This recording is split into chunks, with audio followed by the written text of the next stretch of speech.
Welcome back to the National Indoor Arena in Birmingham for live coverage of ESL One Birmingham, the first ever major for Dota 2, right here in good old Blighty. We're getting ready for game number 2 with paiN Gaming from Brazil and just a little bit of Romania in there as well. Are one to the good so far, headed towards the semi-finals, or are they? Because the gents on the panel, I know what Alan's answer is already. I think you'd be surprised by that one. Okay, all right, why? I think Mineski outplayed their draft in game 1. I thought that they was... outdrafted themselves. I think Mineski got badly outdrafted, and I think that they played really well given what they had in those fights. They were always going to have, now it became like 3 or 4 instead of 2, but they were always going to have some number of fights between Slark getting BKB and OD getting Hex, and they were going to do really well in those fights to ultimately win the game. Slark got BKB, Shadowblade, and Echo Saber by 20 minutes. They had to play perfectly in 3 or 4 fights to have a chance to win, and they played really darn well. Okay, let me ask Purge. I've appointed you manager of paiN. Okay. Right? What do you tell him in that break? Got to keep him calm, I presume? You've got to keep them not complacent? What are you talking about? They're on the verge of the semi-finals. I think the important thing is that they keep their eyes on the prize in terms of the draft, that they stay a little bit humble, which we saw in the interview the other day. They know they've already beaten Liquid. Liquid is a more winning team than Mineski is. If they could just do one more game here, they're going to go all the way to 4th place at minimum, and that's an amazing accomplishment for them. So they just got to make sure they focus on the drafts, that they outdraft their opponents, and get a good start. I'll agree with you, Paul. I think that it's actually a key to success, I think, to pretty much all Dota teams right now. As much as we as the fans like to get hyped, and then talent, we're watching it, we always get super excited. What's really important inside of the Dota game is for the players themselves to remain calm, right? If you just get overexcited, that's how you end up running into the base, thinking you're going to be able to win a fight, and you overextend yourself. This is how like throws kind of happen, is you get a little bit too excitable. Okay, I like that. They're all good managerial kind of responses, but how about we hear from the proper paiN Gaming manager who's with Sir Action Slacks right now? Hello, hello. Thank you so much, Red Eye. And I am here with the one, the only, Bobby. Bobby, there it is. How you doing, buddy? We go way back, right? Give me, oh. Anyway, hey, how was that game for you? How you doing today? Well, I'm doing great today, like even better than yesterday, of course. And I'm sorry, guys, I know you weren't expecting me, but that's all you can get. Listen, you're a female in esports. They're not sorry. They're very excited. They don't get to see that often. Anyway, goodbye my career. Let's talk about the game a little bit, okay? Hypothetical here. You're the manager of paiN Gaming. They just won that game. What do you tell them to get them ready for the next one? Boa, caralho. I don't know what that means, but I assume it's a very bad word. All right. Real question for you, big one. Tell me about manager responsibilities with this team. They seem like a difficult round of boys to gather around. Walk me through what it's like being their manager and how you get them ready for these big series. No, it's really easy, you know. They are all really good behaviors, and they never give me trouble. Angels. Now, I was told that you had a special thing that they make you do as the team manager. Can we talk about that? Well, taking the low priorities, but I think every manager does it. What? They make you play their low priority games? Yes, play for them or with them. That is the cruelest thing I've ever seen or heard about. That's. Isn't it? And every manager job? Yeah, sure, everybody. Am I just doing it without needing it? No, it's fine. You're doing really good. All right, any words to say out there to the team? They're listening to you. Give them a little bit of pepper for that last series. Any advice? Advice? Yeah, for the team. Just cheer for us, and guys, you go and show them what we got. Okay, that'll work for me. All right, thank you so much. It's a pleasure to talk to you as always. And back to you guys over on the panel. Thank you very much, Sir Action Slacks there, yes. Don't know whether we'll see him again in the rest of the tournament, but It'll be the last time. Yeah. He's a bit of an arse, and we won't be working with him ever again. All the old memes are great, by the way. Anyway, paiN Gaming, 1 game away, as Cap was explaining. So what would you be saying to them right now? Because presumably, like Cap made the point, and I think it's a great point, we often do get hyped out of here. We're enjoying the game. We're doing it as fans. Fans are enjoying it. The players just have to cocoon themselves almost, cut themselves off from all of that. Yeah, I mean, I think if you look at the way that this team has played in the last several weeks, they play the same style of Dota, and it's almost regardless of lineup. They play a decent variety of heroes. I think it's all about staying focused during that draft, trying to give yourself those minor edges. And then, I mean, look at what they did in that game. That was classic LGD. They had a Slark that was way ahead early, and they still chose to fall back into the jungle and wait for those BKB timings. And that shows a level of discipline. It's, yes, we talk about them playing fast, but they understand what they have to do to win the game. I think discipline is a really good word to talk about paiN, because I think in the Liquid series, they showed a ton of discipline. There was just one instance where Liquid smoked themselves and played on the high ground of the Radiant Ancient camp, and they were basically anticipating, because they pushed bottom lane, that somebody would want to rotate over. paiN did what they did was they played it super safe and they moved back to their base before pushing out a lane, right? I have seen so many players just try and cut through their own jungle, try to catch the creep wave, not paiN. They played it super disciplined, and I think that's what won them the game, the series, in fact, against Liquid, and I think that is what's going to be the key to success against Mineski. And you contrast that with the way that they played against OG, where they were overextending. They made some really sloppy rotations. I think I love the adjustment from the first to the second day. All right, draft number 2 is underway with our bans. And no real surprises. We've got exactly the same 3 so far. Are you expecting anything different, Kevin? I feel like the TA first phase is maybe worth leaving out, I guess. I'm not really sure what you replace it with. I know you guys said that Naga seemed like a big impact, and she definitely made team fights a little hard for Mineski, but it didn't really seem like the prime cause. Maybe just stick to the same thing. Yeah, I think maybe I personally feel like the Templar Assassin is more dangerous on the Dire side, so I'm okay with them banning it. Other than that, I think you kind of stick with the same bans if you're paiN. I think a lot of teams are going to be scared about the TA against paiN Gaming, at least for the next couple of games, just because they showed that they can swap and run HFN on it in the mid lane and run Wii on a safe lane hero, and that really it makes their hero pool a lot greater with that particular hero on the board. Okay, same bans.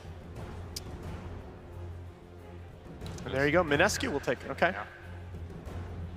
So that's actually a hero Mineski hasn't touched that much. In fact, I don't think they played it yet at this tournament. It's been a staple for them in the past, and you wonder if paiN Gaming, like Mineski did in the previous draft, will be obligated to take the Disruptor Naga combo off the board. I would like it is Disruptor, one of Duster's big heroes. Yeah, I think Disruptor Clockwork, I think, is a very good opening for paiN. There any cores that you're willing to pick up, maybe like the DK that you had last time from Mineski. I still think that hero is an acceptable 1-2 pick, even though Mineski lost the game. Yeah, I think you're okay with picking something else in the first phase, just because I think if paiN Gaming ban like a Death Prophet and DK with their second phase bans, you're totally okay with having that extra variety for Ice. I mean, if you look at what happened to them in the last draft, it was the Doom got banned, the Pango got banned, and by that 4th pick, their offlane options were really limited, which I felt forced them into that really awkward tide. I'd like to see Mineski pick the offlane in one of their first 3 in this game. I'm wondering if Mineski's going to pick up the Jakiro and just adopt paiN's opening.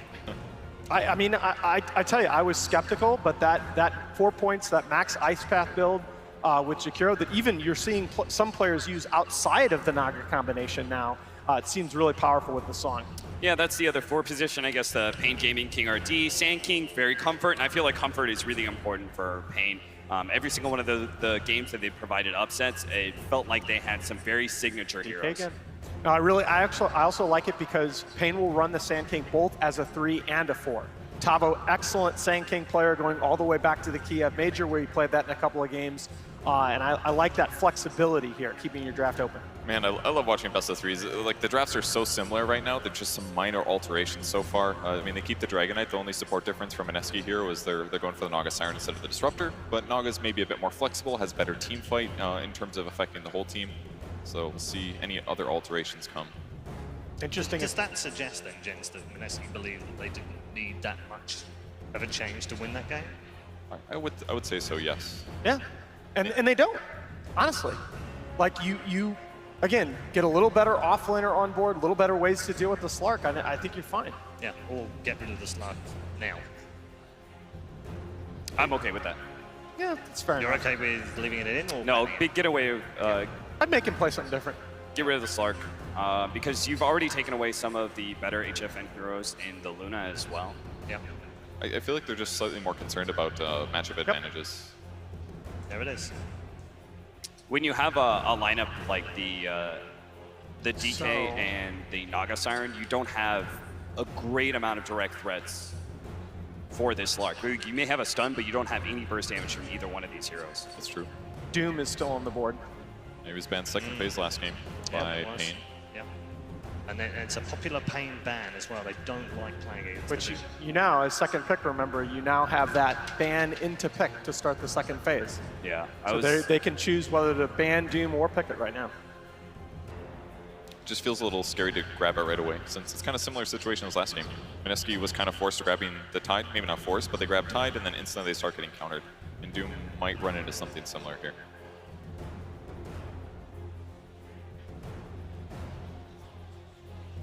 So with the Jakiro ban, it's a lane stabilizer Mineski could have gone for. So Naga's not bad at laning, but her damage output is a little mediocre compared to some other heroes. The other thing with the Slark taking out the Lina is on the board for paiN Gaming. That's a big time comfort hero for Weeha. And there's the Doom pick. Yep, exactly as I thought. They had an interesting option. I think maybe they're deciding between Doom and Beastmaster because both of those heroes, especially Beastmaster, are more threatened by the Jakiro and the laning phase presence that hero provides. So you want to make sure that you can actually run over the safe lane from Mineski. Doom, Sand King, and Sand King Beastmaster are very dangerous lanes to leave unattended. You need a very strong support to be able to deal with that. We've seen more defensive supports like the Warlock be adapted against that kind of aggression, more against like the Skywrath Mage Axe sort of lanes where the harassment of the Skywrath Mage is particularly important. Here, the Doom, the harassment level is actually coming from your Infernal Blade. I actually really like Skywrath Mage here. It combos well with Mineski's two other heroes. Like Sky plus either of these guys is going to get a guaranteed ulti setup. Is this second phase Sky Axe from Mineski? That was what I was thinking. Doesn't necessarily have to be. It could also be a Beastmaster of their own. They just need like some offlane hero that also has some kind of ranged nuke that can harass the safe lane, especially against a Disruptor. It's going to have a hard time trading hits. Silence against a lot of these heroes is all really good too. And they can amplify in multiple ways. They've got minus armor from Naga. They've got spell amp from Skywrath Mage. It's a solid pick here. Yeah, and it really does. If you were thinking about picking up the Lina here as paiN Gaming, you know, maybe the Skywrath makes you think a little twice with that silence and her susceptibility to being burst down. Interesting though that Leshrac, I believe, has gotten through both of these drafts so far. So far, yeah. And you know, 10-2 at the tournament. Whenever you're seeing a Skywrath Mage on board, you want a core that has a decent amount of self-sustain. The dangerous part is you think like heroes like Lifestealer, Juggernaut, they'd be able to deal with it. They're actually only okay at Much it. better. This is like the formula for, this is like the formula for paiN Gaming. I really like Death Prophet against Sky as well. Like they have some, like when you have heroes like Naga, Sky, Dragonite, they have all this burst damage, this sort of anti-mobility thing. But if you have a tanky hero that can defend themselves, often by Zuuls, you can kind of counteract some of that as long as you're not hard stunned. So Death Prophet really fits into what they do anyways, and also works against their heroes. It's very good against Dragonite in the late game as well. Spirit Siphon just steals a ton of health from him. And I think it was, I think it might have been Vici Gaming. They're one of the first teams to actively be running the side lane Death Prophet when there was an aggressive lane that felt like it was going to be threatened. I'm not sure how well Death Prophet would be able to deal with something like Skywrath Axe, but it is at least an opening that paiN can go for. I feel like the harassment from Sky is probably too much for a Death Prophet to deal with, so we're probably thinking about a different safe laner, but again, it's just an option. Yep. I think this is pretty good. If they want something more disable heavy like Beastmaster, they'd be really all in on single target bursts. But with grabbing Lycan, there's a lot of low armor heroes on the enemy team. He can profit from all of the disable that Mineski and the anti-mobility that Mineski already has, but adding a different layer of damage type, while still also split pushing and killing supports in the backline especially. Now this is kind of weird because the Skywrath Mage is not being paired necessarily with a hero that is going to be a kill hero, because I feel like if you look at this, the Dragonite, the Lycan, like you actually don't have a whole lot of wave clear right now, but you do have a lot of pushing. And we talked about in the group stage the danger of adopting these pushing heroes without having enough wave clear to be able to make sure you maintain map control and you're not popping these transformation ultis on your side of the map. So for me, it's like something if you go for an Axe, well, Axe likes to spend a lot of his time off map. He may be good at killing creeps, but he wants to stay off map most of the time so he can continue to hunt. So in that case, who is actually going to be pushing out your waves for you? Dragonite, breathe fire, and then Naga Siren Riptide usually isn't going to be enough for you. So do you think that this has the potential to be an Ice offlane like it again, surely? Yeah. Yeah, I think that's absolutely a possibility. It's still weird position and like what the Sky is going to be accomplishing. What about the DK going off?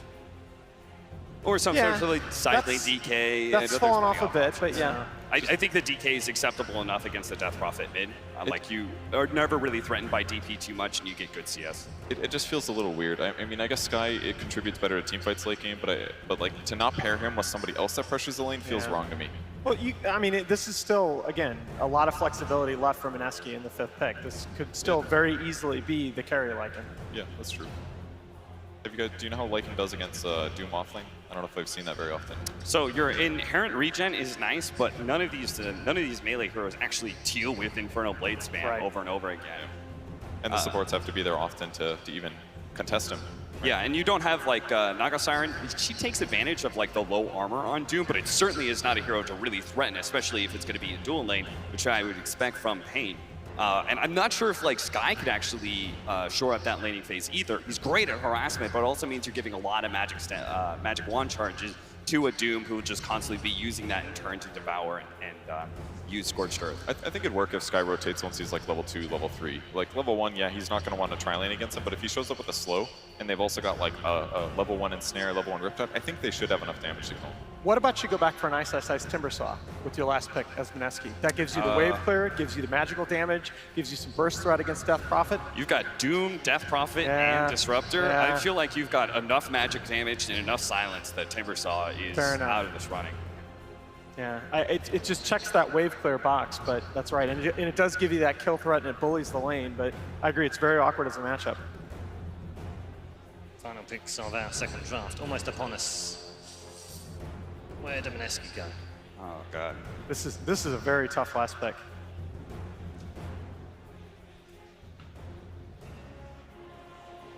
Okay, Go for their Brewmaster again. Okay, that's Ice Brew. Yeah. Mushi Lycan. That's a little bit more standard, I guess we'd say. This is relatively good. Man, I don't know though. It's you have Doom, and again the same reasons why Timbersaw gets threatened. You have Doom and 2 silences on the side of paiN Gaming, as well as the threat of chain lockdown from the Sand King. You have an instant stun and an instant disable. So, but a lot of these Brewmasters, the way they're playing right now is they're popping their ultimate outside of the team fight and running in with it, trying to use the mobility. So that part is still okay. I'm not sure if you, again, I have a problem with the wave clear, but at least Brewmaster does sit in lane very well. He does do that lane harassment that, Kevin, you wanted to be able to see. If paiN have an answer to it, though, if they have a good last side lane that deals with Brewmaster Sky somehow, some sort of range hero that is adept at being able to deal with it, then I think paiN just straight up won. But there are very few heroes that can deal with that kind of pressure well in the laning phase. He can also go just like blink BKB instantly. And if he does that, then the silences aren't that big of a deal, and the only other danger, it would be like a Sand King Burrow Strike and Burst during that, or getting doomed himself. Oh, Troll. Oh my God, that's a good pick. Yeah, Troll, at least he can play the range for him, so he's not as threatened by the Brewmaster and his crit/slam harassment. So you're not going to be melee form, in close range with that Brewmaster. So I'm okay with the pickup. He's still very susceptible to magic damage. He needs BKB, and he needs to stay out of Dragon Tail or whatever or sleep into Mystic Flare. If he does that, he's going to have a really good Troll game. All right, let's get some predictions from you. Kevin, we'll start with you. I think I'm going to stick with Mineski. Okay. I feel like the Mineski Brewmaster Sky is actually going to be just enough of a threat. I think paiN is going to be off kill, just because of the fact that their laning phase isn't going to go so well for them. Okay. So Mineski. This game would have been easier if I hadn't seen Mineski play so well in the first, but I'm going to stick with Viva Brazil, paiN Gaming. All right, okay. Well, it's SEA versus South America. Let's find out how they get on in game number 2 as we return you to the hands of ODPixel and Fault. Thank you very much, Paul. And indeed, game 2 now between paiN Gaming and Mineski. paiN Gaming again, I gotta say, Fault, it looks like a pretty strong lineup. They've got a lot of team fight. That's what I'm looking at. I see Death Prophet, Doom, like Sand King, Disruptor. These are very, very strong things to take fights around. And they've got the objective taking again. Look at Mineski's, and I feel like they are a little bit single target. They do have a lot of push, though. They do have a lot of push. I think this Brewmaster was actually one of the best picks I could think, because I was like, they need something to be able to actually take the fights, because otherwise, eventually you have to be able to take fights, and you want to be able to pressure this carry, and I think this is one of the better ones. But the thing is, this is a Troll versus Lycan. We've seen this so many times. The Troll eats the Lycan throughout the majority of the game. Absolutely makes it very hard for the Lycan to get the damage out with that missed chance from the Axis, but here we go. Look, getting him. What do we got? Panel was talking about this. They were like, what's the best way to actually deal with this type of aggression that comes from the Skywrath, right? And they're doing this thing with exactly what they were talking about. They're putting the Death Prophet in the safe lane, so he's going to have that extra sustain. The Spirit Siphon to maybe try to tank through it. Brewmaster, very tanky hero. Spirit Siphon's going to be great, and they're putting the Troll versus the DK in mid. I like that by. But do you think Mineski see that and they'll change it up? Like, do you sort of react to the fact that those lanes are definitely going to favor paiN Gaming? Do you let paiN Gaming get that sort of advantage, or do you say, right, we'll just swap as well? How can you? How do you want to adjust it then, though? They have to have, like, they don't want to put their Lycan down bottom, right? They have to have, like, this is just going to be Ninja Boogie maybe choosing to go elsewhere, or they just choose to really just go hard on Weehaw and just try to punish him. Because I don't think they can really move their lanes too much. It's going to be jabs moving around and the two supports, but their core lanes, I don't think they want to change them. Well, let's see, we'll see as both teams start to reveal what the lane setups are. Top lane, I feel like Mushi should have some trouble up here versus a Sand King as well as a Doom. The panel said, Feral Impulse, Regen's nice, but Infernal Blade plus Caustic, definitely gonna have trouble for him farming. Mineski, like you said, I think the biggest thing for them is to play really well around their timings, and they have to dominate these lanes, because otherwise I do think that they will be in trouble versus this paiN lineup, which is so ulti focused. At the least, they're not against sort of the slug. It's this sort of hero that just can bam, instantly off a good laning stage, get massively out of control. You know, a troll wall, it takes a bit more time. Sure, you get a good edge, you're going to be able to speed up the rate that you're able to step up the farming, but in terms of just sort of sneaking around the map, taking out supports, it's not going to get, you wouldn't imagine, nearly as bloody as Game 1 did against the slug. I've been seeing this time and time again lately. Since, you know, first creep wave doesn't aggro, you see the teams actually looking to go for heavy harassment behind that first tower. paiN did the same exact thing as Mineski actually did. So we do see Ninja Boogie's going to be the one that goes toward top. He's going to sentry to make sure that he can block the hard camp that's close, so that that Doom won't get the creep early on. We'll have to walk further away. And he'll try to secure Mushi's lane. Yeah, we see the power of the harassment though, pretty much a Burrow Strike and an Infernal Blade, pushing Mushi down to half health. As we see, he's got the regen. He's got 4 tangos out on him, so he's prepared for this sort of harassment to come through, but it certainly will come through. That is Talvo and King RD playing as aggressive as they can on Mushi. We'll see how well Ninja Boogie can keep them off the Lycan. I was pretty surprised he actually just went to straight up skill the stun on King RD. I thought maybe he'd just go for the Caustic and just push the Lycan off the wave, but just wants to make sure that he has that in case they did run into anything where they could go for kills. Mid, it should be fairly even between these two. Dragon Knight doesn't really, I mean, he's gonna get harassed a bit, of course, from that rage form, but that as long as he gets the breathe fire, the damage. Down bottom. It's a. You talked about sort of the strength of having this lane matchup. They were just able to run down ice and get first blood. I mean, Spirit Siphon versus Brewmaster is damn good. Tips, of course, coming out already. They've got to, Ice has got to be careful. We saw in Game 1, he was sort of liable to losing his life quite a few times early on, and it did give a very strong start to the safe lane of paiN Gaming. So Mineski can't let that happen again. Ice, he's got to hold back down bottom. Yeah, and it's a double ranged on bottom. It's the Death Prophet Disruptor versus a Naga Brewmaster. They are really going to suffer down here.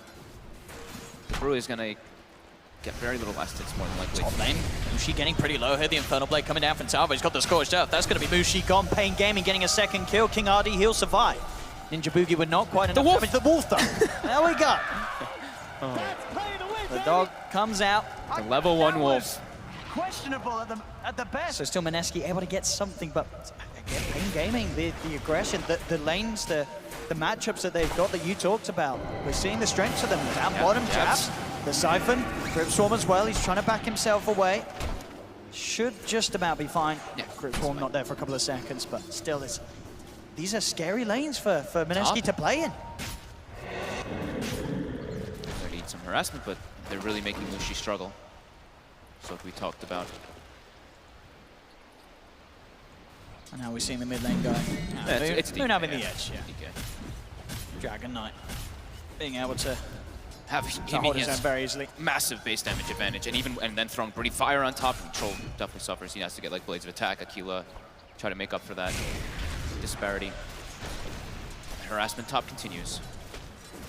Now level 2, Infernal Blade. They're looking to get aggressive on Mushi again. Indeed, Mushi is getting run down. The Scorched Earth is out. Sure, they get the Sand King, Ninja but Boogie might go down too. it's one down. Infernal Blade's back up again. Oh, he The got body blocked. blocks are there with the walls, though. So Ninja Boogie will survive, but again, it's another instant where Mushi's getting taken out of the lane. Look, very good lanes from paiN. This is something they did versus Liquid too, and that's why I wanted to really emphasize on the adjustment of where they positioned them. Because in one of the games versus Liquid, we were like, oh man, this Pango might really suffer in the game. He's not going to really get anything, and they decided to do like defensive Pango, aggro tri-lane, things like this. The adjustments where they don't want to meet those bad matchups in particular. Despite the pressure sort of on both sidelines, both Ice and Mushi are still finding pretty good farm. Okay. Yeah, Ice has been doing pretty good at getting those last hits because they know the Weehaw Spirit Siphon was used to try to go for the kill in the Naga, so he got a little bit more space to actually do it. So the play from Jabs actually to walk in and eat all that damage was really beneficial for Ice to get all this and catch back up. Are they stacking Ancients at all this time around? This game, I mean, usually they start pretty early on, but it is still only 4 minutes in, so. But we'll probably see them do that because that's a big thing that Mineski likes to do in top again. King RD, he has got the invis room. Will open up onto Mushi. There's backup coming in from Mineski though. Ninja Boogie and Jabs heading over. Mushi falling pretty low as Tavo tried to chase down, but there's the root from Jabs. Going with the armor reduction as he pops the Riptide, but Tavo with the Scorched Earth regen will be fine. They are able to make sure that Mushi's not chased down though. This is such a value magic stick game. Skywrath, Brewmaster, they're spamming this Drunken Haze and their nukes over and over again. Look at this. paiN positioned on the high ground. See if we can get away with this one. Tavo falling pretty low, but a nice Burrow Strike from King RD holds the two of them back. Should be fine. They can back off towards the shrine. It's available. And looks like how did the 5-minute runes get split up as just the... Even. A 2 for 2. Yep. 2 for 2 on the 5-minute runes. HFN has evened it out. Once he starts getting that base damage, like I was talking about, the Blades of Attack and all that, he can start to be able to last it better, and once he gets higher level in his nukes. But still, I mean, mid-matchup, DK matchups, they're boring. Top lane is... I mean, this is sort of what the build that you're saying is just so good at the moment on the Doom. We just get the Soaring, you have the Blast. Oh, yeah. He's got it. I hope that he got the Soaring, He's got right? the Soaring, it's on his way out. So I've seen that so much. When you get the Shockwave, it's so powerful. Because the item provides you like everything you need. You want some more mana on this hero, gives you more tankiness. It's just overall fantastic. And between the two of them, King RD finds Burrow Strike, into the Infernal Blade and the Blast. That's a lot of damage. It's pure efficiency too, right? You're soul ringing and it's exactly the right amount of mana. It's like 140. You basically lose like no efficiency from it. See a bit of a wraparound coming in, but Duster's also there for paiN. So paiN themselves, they've got 3 up on the top lane. Now, going to see the attempt here on the back lines to make a go onto the Disruptor. Duster, silent stuff. He has been surrounded. Burrow Strike comes out, buying some time for Duster, but Mushi's turning up. Will finish off the Disruptor. Jabs goes down in response, just a 1-for-1 between the supports. King RD, then he's set up onto another. Doesn't look like he can. Ninja Boogie and Mushi able to keep the distance. So a lot of attention being put to this top lane by both sides. paiN really wants to just continue pressure. I mean, they're like, we have a Death Prophet bottom versus a Brewmaster. He's okay to be left alone for a bit. We can make plays around the map. They're actually just, HFN's been jungling for the most part here. It looks like they're going to give Duster that mid lane so he gets experience since he's kind of been just running around a lot, unable to get too much. Only level 3 on that Disruptor. They might want to make a play here. They're just pushing Look at the TP from Weehaw. Pretty so aggressive, early. and indeed, here we go with the Siphon and the Exorcism. He's ready to try and chase down Moon. They've got the Glimpse as well, bringing Moon back into the hands of HFN. As Moon, he'll fall. That's such a good play from Weehaw there. And he's got the Ghost ready to put some pressure onto the Tier 1 tower. That was, whoever made that call, spot on. Jabugi and Jabs are at the sidelines, but of course just level 3 at the moment on those two, so very little that they can do. In terms of finding a kill, they'll try and push Weehaw back. He knows he's going to have the heal from the Exorcism very shortly. So he's playing aggressive. Very confident. He knows that he can rely on that to get him back up to full. And it's a lot of damage they're doing very early onto this Tier 1 tower. 7.5 minutes in, first Exorcism. Brilliant usage there from Wee. I love when I see those type of rotations from like the level 6s, you know, not in particular sure it was Death Prophet this game, but I've seen it sometimes from like, let's say Luna's or something, where they just like smoke or something, they go mid. This one it was a TP, perfect situation. We're seeing there at top shot Mushi, he's got the helmet of the Dominator. King RD and Tavo, they're each time just looking to farm down those neutral creeps. There's extra 200 gold, they're getting the walls as well. These two up top, they're getting a fair bit of money in the bank. Yeah, and Tavo can always eat it too. He can just devour it in most situations later on too. Mineski though, they will get something out of this. They'll be able to push bottom with Moon, he makes the rotation too, but now They've got the 6, straight in they go, and look who's here. Weehaw rotating up to top. providing that extra bit of firepower to bring down one. They are going to look to fight back with iSize with the primal split. He's looking towards Weeha. They have the root, holding him down. Boris Strike comes out from King RD, though, holding back this man, and in the mid lane at the same time, HFN finds the solo kill on Ninja Boogie. And paiN, they're standing the ground, they take down another up top. Weeha still alive for now. Is he going to go down? They're trying to get him away from the Boris. No, Weeha, he's going to be able to keep himself alive. The team, paiN Gaming playing perfectly. King RD, he walks out as well. Nobody goes down on paiN. This team, honestly, they are playing absolutely beautifully here on the main stage. paiN Gaming. I think iSize hit the Doom there too. I think he would have actually gotten the kill there. He might have misclicked. I don't think I saw that wrong though. And look at that. They try and chase down even Duster, but a quick glimpse, and even Lycan can't find a kill out of that play. 3K lead now for paiN Gaming. I mean, HFN gets the mid tower. He gets the solo kill as well. I was actually surprised that iSize went up there. They don't have the damage coming in from their lineup when they have that Bruce split. They need more heroes there because of how bad this laning phase has gone. And the movements from lane to lane as well. Let's see if he did. I'm pretty sure he clicked somebody else. Let's see. See, look, Weeha's... He hit Saba. He hit Tybo. He hit Saba. Oh. Didn't get the hit onto Weeha, and that meant both Weeha and King RD moving out of there on sub 100 HP. Oh, that's painful. I mean, and Weeha, it's just his movements up and down the map, as you said. We don't know necessarily who's making the calls in game, but he has been in the perfect place each and every time in his first 10 minutes of gameplay. Yeah, super active.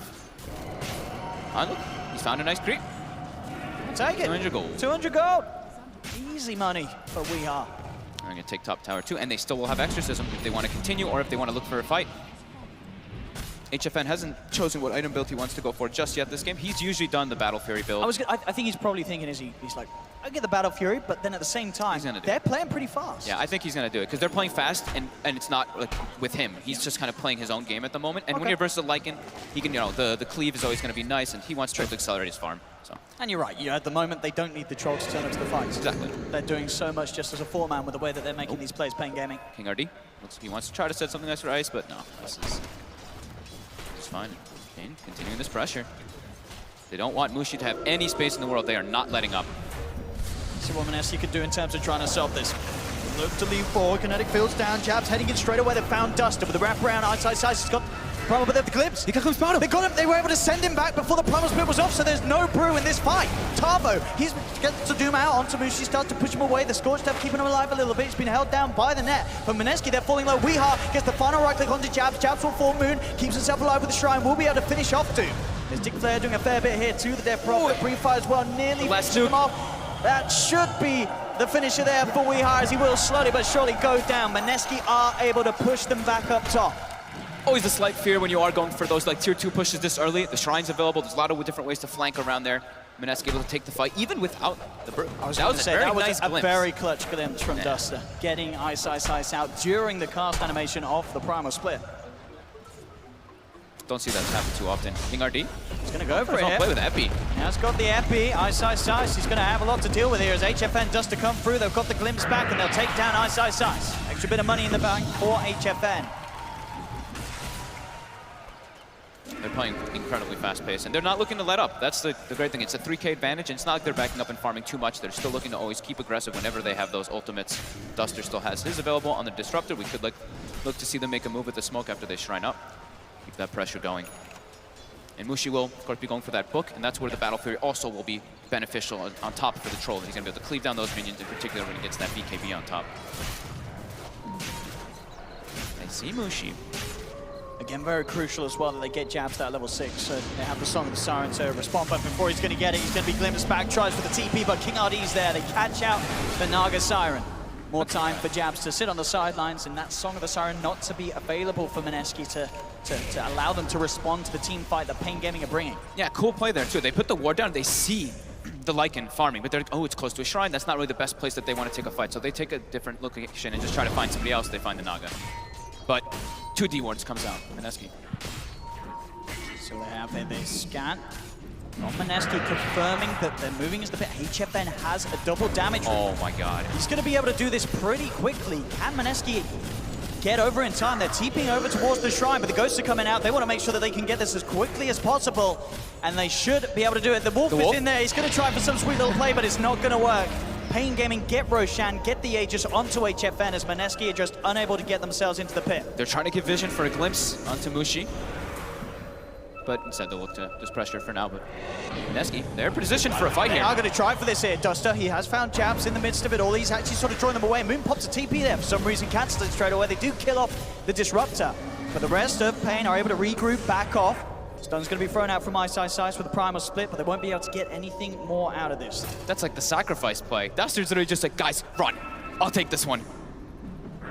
They only lose the Disruptor out of that. paiN making all the right moves. Mineski, they do have the blink on Moon now, so we see that they do have the ways to initiate and start the fight, but still looking very hard for them already in this early game. 13 minutes in. Let's see what they can find in Mineski coming over. That pretty much has Battle Fury finished on HFN now. Very early timing, just like last game. Still looking to make some sort of a play. They do have this aggressive warding down on paiN Gaming's half of the map. So some pretty good intel. There's that Battle Fury timing. 14 minutes in. Very, very good for HFN. What can they get towards mid? The wraparound is being attempted by Mineski. Keeping themselves safe, paiN. And up top at the same time, Ice has been found out. He's going to try for the TP out. The missed chances there, but there's the glimpse. TP from Duster. Duster getting in time to make sure he has the catch potential to punish Ice. And they were walking top, him and Weeha. That decision was great. He just instantly TP'd instead of knowing that he wouldn't make it there in time. And now, Tavo. Well, I mean, there's 4 heroes, and Mineski just running away from Tavo. Oh, he's got 2100 HP and a buckler. He's pretty scary. They're not killing that guy unless they've got their Lycan and everything focusing on him. And now, yeah, King RD, Blink Dagger. This is just, it's just looking clean, just like last game from paiN. Mineski, they have to find a way to disrupt this. And it's hard as well because the team fight really does rely on the primal split. It's one of those lineups with an Naga Siren when there's no real sort of follow-up to the song. There's no combo. The song is sort of for stopping the combo of paiN, yep. But there isn't any real combo for you to set up yourself with the Naga Siren. And as we were talking about, is all the ults on paiN, they are always ready to take fights, because it's not like they're throwing every single ult in every engagement. Sometimes they save 1 or 2 of them, and then they look to take another fight afterwards. They're poised in a very aggressive stance. Mineski has wards. The smoke, Moon, Tavo. gonna look for the jump. Straight away they go on Tavo with the Mystic Flare, the Ancient Seal. It's a lot of damage. Is it enough though? It doesn't look like it. Tavo's gonna be able to keep himself alive, and on the side here they go with the Static Storm down. That's gonna be Moon Trap. Song of the Siren comes through, but it's not gonna save Moon. Moon's gone. Mineski have to get out of there. Jabs will TP away. But again, it's these attempts, Mineski trying to make a fire happen, but they just can't at this stage of the game. Tavo is not the target you can go on. They threw a lot into that Doom. That was everything. EEB was still easily on 1/3 of his health. He had ice armor on top too, so 20 armor, 2100 HP. This is looking extremely troublesome for Mineski. With this Lycan DK lineup, they've just not been able to find the pace that they would hope to play. Again, it's 16 minutes in. It's an 8K gold lead for paiN Gaming, and paiN Gaming, they're up to the high ground. King ID getting the vision for the glimpse back. Ninja Boogie in trouble. He's going to go. That's going to be 1 down, and now they can put some pressure onto the tower. Buyback straight away from Ninja Boogie. Mineski trying to do their best to push paiN Gaming away from this tier 3 tower, but paiN Gaming feeling incredibly confident, of course, at this stage of the game. The route onto HFN, but he's still got that Aegis for 1 minute. They'll try and pop it in with a Mystic Flare, but the damage will be split there as Duster comes in, shares the damage, keeps HFN alive a little longer. Finally goes down with the glimpse, the Doom. It's onto Ice. No proof for 30 seconds. That's going to be the Naga Siren gone as well. There's an Ancient Seal on Weeha, but he doesn't care. He's got the stick charges, the ice armor. He backs away. paiN Gaming bringing this tier 3 tower slowly but surely down. 17 minutes in. Mineski, can they actually do anything to stop this? There is buyback available by Ice, but he doesn't have Primal Split available. So he can't offer anything. paiN Gaming getting away with a tier 3 tower, looking towards the melee racks, and King RD wants blood, he wants to fight, goes in, Static Storm, he's going to get a couple of them. Naga Siren will be able to walk her way out, but Moon, he's stuck, he's gone. DK down, Jabs as well, he gets focus fired. That's going to be a double kill for HFN. Mineski just getting pulled apart here on the main stage. Mushi glimpse back towards Tavo. They're trying to turn and focus down HFN. Can they kill the troll? They can. They have got a double kill here. Could they turn things around big time? They've got the control with the army. Weeha though, self-fuels, keeps alive. King RD, they've got the vision. King RD gone, Weeha gone as well. Mineski, they hold. They found 4, maybe they can get Tavo as well. The last man surviving here in the base. He's very tanky still with a Scorch Up. He's trying to race towards Moon. The slow comes out with the concussive shot from Skyrup. They're slowly surrounding him, dancing around with this man. There's the jump in as Moon will be able to finish off the kill. Mineski have held. They'll lose a range tracks, but they'll keep their melee racks alive. And despite the net worth lead that paiN Gaming had, they are able to take the fight. Costs a lot of buybacks, though. What was it, 3? Three buybacks. 3 buybacks. That is, I mean, very, very costly this time, but the experience probably swung quite a good amount. It was 10K gold lead, and it was a 7,000 experience, but the experience has started to taper down that we saw there. I mean, that fight lasted for, I don't even know how long. There was 2 disruptor ultis during that engagement in the base. Like, they just kept at it. Mineski gets a good amount back through it, though, even if it's costly. They've got to do it a fair few more times, as we say. It was costly. They do keep that melee racks alive. So many beautiful little plays coming out, though, from in particular the supports on paiN. Like King RD, incredibly aggressive, and Duster, these little things, right? He tanks the Skywrath mage ulti with his teammate. These little plays around the map. They've got the ults in Mineski. They can look to pounce straight away. In they go, immediately looking for the burst, but the self-fuels is there. We are alive for now. Look at HFN just going over the Battle Fury, punching through them all. That's going to be Ice gone. There's no chance for a primal split. This fight jabs, goes for the song. Do they really want to stick around for this fight? Mushi, he looks like he wants to, but there's the power strike. King RD's got the control into the Infernal Blade and the silence. That's the Mushi-like and gone. He hit the side. Moon, he'll fall as well, surely, as Duster, King RD, and Weehart beat him down. That's 4 dead on Mineski. Ninja Boogie, the last one alive here. I mean, they went for the song. They stuck around. He's going to go as well. They know that they don't have buybacks. They clear the map of Mineski's lineup. I mean, I think they've done it, dude. Like, that right there is I'm so confident in this game. I'm dooming you. I don't care. Straight down middle they go. I mean, the respawn times aren't too long on Mineski. Look how they didn't split up there. Like, paiN wasn't like, okay, we're gonna go back up and split up and go farm a little bit. No, they stabbed behind Weehawk, expecting Mineski to try to make that type of play there. Perfect static storm again. And this will be a melee racks for sure. We'll see how much paiN Gaming want to stick around for more. As we've seen in game 1, they play very carefully. Despite leads that they have and they will. They'll take the racks, they'll back up. Sure, maybe there was a chance they could have gone for more there, but still, there's still a tier 1 tower down on the bottom lane. There's a lot for them to take from the map. Can they find Mushi off the back? They don't have vision on him at the moment. Just methodical and clean. Duster. Mushi. He's going to look for Duster. The glimpse, and we'll get Duster. Okay. Get themselves a nice kill. Mushi, maybe see if we can find more. He'll spot Tavo. Does he really want to start biting this? He won't get the chance to. Tavo's out with the blink. Not on that, man. Full BKB now finished on Weehawk. And we've seen, like, I believe Kevin mentioned it on the panel in particular, was the disables that come out from Mineski. Yeah, they have the net into the Skywrath ulti. They have the dragon. The only one that they really have is like the dragon tail into the Skywrath ulti, which was reliable. Because we saw Weehawk. He got netted, and then he just Yules himself during part of that Skywrath ulti, and it negated everything. He's been quite a problem for they just can't focus him down. There's no way to sort of stop him. Yeah, and burst him down quick enough. They want to be able to use the book, of course. I think that might be a reason why they wanted the Lycan versus the DP, right? You use the book to purge off that Yule Scepter, but he's getting blanketed by a Disruptor ulti, so you can't actually do that. And with the Battle Fury and HFN, those sort of summons, they do fall pretty quickly as long as HFN's there on the front, and he'll be able to do it even easier pretty soon as 900 gold and he'll have BKB done. Bottom lane Moon. Okay, King RD. They do have a bit of stun lock. I don't think it's going to be enough, and in fact now Moon, he's put himself in a very questionable position here as the chase down comes. They've got the glimpse, the 5-man of paiN Gaming surround Moon, and Moon's gone.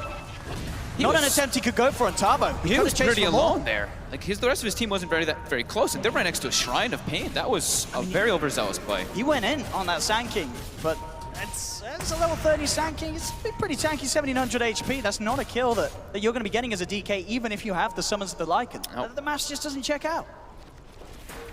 Now bottom lane. paiN Gaming ready to go for a push once again. As I say, still 21 minutes in. They've got a Rax mid, but they've still got a tier 1 to take down bottom, so more bonus gold for them to just clean off the map. Yep, played safe. As they continue with this incredible lead. I mean, again, HFN just 13k net worth. He is in his element here in this series. Both games, just flawless performance in the carry position. Yeah, I mean, it's all of paiN, really. They've been so coordinated. The supports have been phenomenal, their movements. And Mineski's just getting completely caught off guard of all that. Let's see what they can do. They are going to try and jump. Moon straight away, looking for the control onto the Death Prophet. Can they finish her in time? They've got the Sun for the Primus with the Mystic Flare. They can. They found Weehawk. Mineski. Oh, that was sick. See if they can get more out of this. The fight getting a little split up. Tavo's put the Doom down onto the DK. There's the jump for King RD getting a good epicenter off, but it's not enough as Mushi. He's got the shapeshift, chases down one. He's going to be able to fight King RD as well. They get Duster 2. That's going to be 4 dead. And Weehawk, he's brought back for this. I don't know if he really wants to head over for this one, as it's only him and HFN left alive. Mineski. That was perfect control there. They used the DK stun, and then they used the Brewmaster stun once he split to keep that CC going so they could combo Weehaw. That was perfectly executed by Mineski. Still trying to poke at them there, paiN. They've got to hang back a little bit. I know HFN and Weehaw are pretty far ahead, but it is just the two of them against a 5-man. That was such good coordination. It really was. It really was. Like, they got so Weehaw out of the perfect. fight. Yep. They just eliminated. And Ice as well, I believe, with that jumping clap. He just went in. He just the fight, yeah. Started up, get the vision so they could isolate the correct targets, and they were able to do so thanks to Ice. Just commitment to kick something off there. And taking fights like that when you are as far behind as they are in net worth, that is not an easy ordeal. This is impressive play from Mineski considering how far behind they are. It was like, it was literally the perfect way for them to start the fight. It was just absolutely flawlessly coordinated. And they will recover, they'll get a gem out of it too. So now, some of those aggressive wards that paiN... Scam. They know that this smoke's coming in. Can they do anything to start the fire off the back there? HFN's on the front, he's got the BKB. Ninja Boogie trying to slow him down, but there's King RD, jumps forward with the Burrow Strike. Ninja Boogie taken out, the rest of Mineski will get the chance to retreat. Oh, the gem that they just got. They're so reliant on every... Mineski, when you're at this depth of 7, you need to have everything if you want to try to take those fights. They don't have Bruce Split, there's no way in hell they take a fight. They're trying to push their lanes out. They've got bottom pushed out decently, but the other two are a bit of a problem. Roshan, of course, is available if paiN wish to make an attempt on it. There's the Naga Siren illusion in there, so Mineski will know. And they do have the Song of the Siren to maybe try and make a play around of it. It's hard, though, with HFN have the BKB. He can look to just commit, make sure that he gets the Aegis if any sort of movement comes through from Mineski, and they are going to try. See what they can do. They've got everything. They've got to coordinate it perfectly again. Roshan pretty low. There's the smoke themselves, though, from paiN.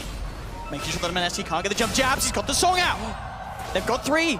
Do they have any real follow-up, though? That's the question. They don't have a wombo combo to deal with it. So it's going to be a Song and leave them now. Moon jumps in. Finds the instant stun. There's the static storm. They've got the Doom as well onto Mushi. Mushi in so much trouble here. Perfect target prioritization there from Tavo and Duster as they have the control for the big bad wolf. There's a stun onto Weehaw, but Weehaw's got the backup of Tavo. Back towards the pit. They have the primal split chasing down this Doom. And they've got him, but it's costing them lives. Mineski, they'll lose 3. They'll lose 4. His Ninja Boogie taken as well. Weehaw chases them down, gets the triple kill. Moon, the only survivor. And again, we're seeing it. It's this Naga Siren lineup. It was a beautiful song, but a song for what? There's nothing else to come in after that. Yep, and they don't get the jump on the hero they want. You saw Weehaw's position. He was very far away, so instead they tried to go for the Sanking. King RD's pretty tanky, and they just get turned on. And this very comfortable advantage continues for paiN Gaming. 19k lead back up to Aegis. She's ready to go. Such a difficult game. I mean, Mushi, you saw Mushi in that fight. He's just like in the circle of death, and he was doomed on top 2. Full Crimson Guard as well for Tava. That's going to massively limit what Mushi can do in these fights. I mean, already they were having pretty major damage issues on Mineski. Yeah. And now it's going to be even more so. 20k gold, over a 10k experience. It's, like I said earlier, Mineski, they pretty much needed flawless execution to take the team fights, and now they're playing into an Aegis cheese. Their map control is going to be completely taken away. They're going to lose their last shrine.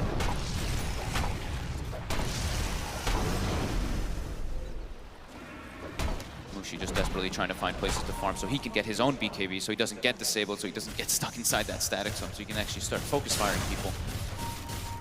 Now the problem is though, Weehaw, they want to focus fire him down, but now of course he's got that BKB, which they may do if they can control him through it, but he's got an Aeon Disc. So that's going to be a much harder story for Mineski to actually take down if they can get the lockdown. Level 18 now on Death Prophet, sitting next to an Arcane Rune, so this looks like they want to go push the base. They've certainly got all the tools to do so, and we know that they've been playing safe. Cool. But pushing at this stage is certainly playing it safe. See that? Troll took the evasion talent. I don't think I've ever seen almost anyone take it. I think everybody takes the 50 damage, but in this game, it makes sense. When they're at this advantage, damage is not their issue. They just need to survive and end the game. Yeah, absolutely, and here we go. Goes the route. Up to the high ground they go. They'll put the fortification. Mineski do have all the big goals. They are coming in with the wrap around from the side.